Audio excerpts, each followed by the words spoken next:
بسم اللہ الرحمن الرحیم۔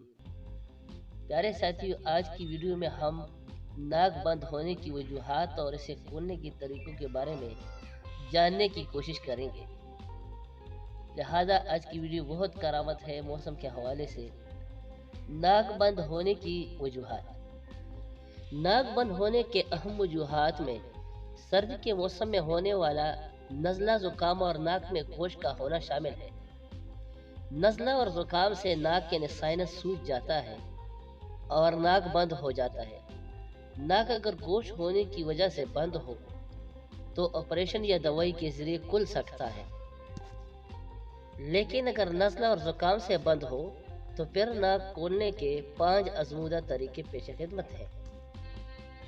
نمبر 1، اگر ناک بند ہو جائے تو کسی بھی آئل سے باؤں کے درمیان انگلیوں یا انگوٹھے کی مدد سے 2 سے 3 منٹ تک مساج کرتے رہیں۔ اس کے بعد ناک کے دونوں طرف 1 سے 2 منٹ تک مساج کریں۔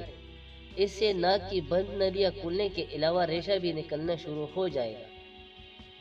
نمبر 2، سردیوں میں ہوا میں نمی کا تناسب بہت کم ہو جاتا ہے اور خشک ہوا کی وجہ سے سانس لینے میں دشواری ہوتی ہے۔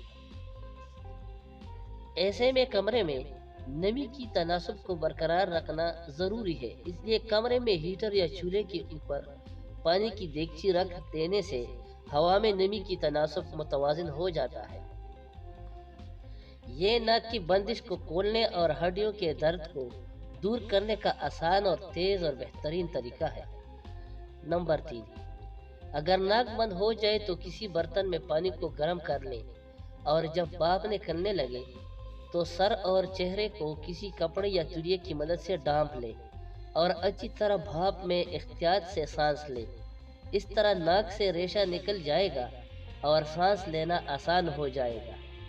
نمبر 4، گرم مشروبات کا استعمال بلغم کو پتلا کرتے ہیں اور ریشہ آسانی سے باہر نکلتا ہے۔ بلغم باہر نکلنے سے سائنس کی سوجن میں کمی آ جاتی ہے۔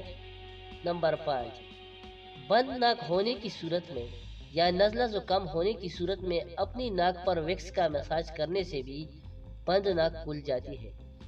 ان چھوٹی چھوٹی احتیاطی تدابیر پر عمل کرنے سے ہم ناک کی بیماریوں سے چھٹکارا پا سکتے ہیں۔ اللہ تعالی ہمیں اور آپ کو تمام بیماریوں سے دور رکھے، آمین والسلام۔